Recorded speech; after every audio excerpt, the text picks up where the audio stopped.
கட்டடம் கட்டிடும் சிற்பிகள் நாம் கட்டிடுவோம் கிறிஸ்துவுக்காய். கட்டடம் கட்டிடும் சிற்பிகள் நாம் கட்டிடுவோம் கிறிஸ்துவுக்காய்.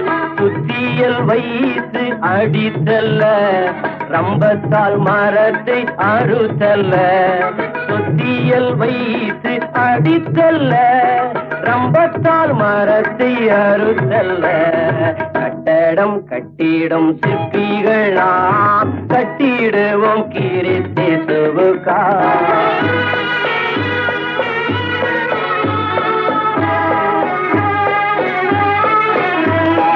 ஒவ்வொரு நாளும் கட்டிடுவோம் ஒவ்வொரு செயலாம் கற்களாலே. உத்தமர் இயேசுவின் அஸ்திபாரம், உத்தமர் இயேசுவே அஸ்திபாரம்.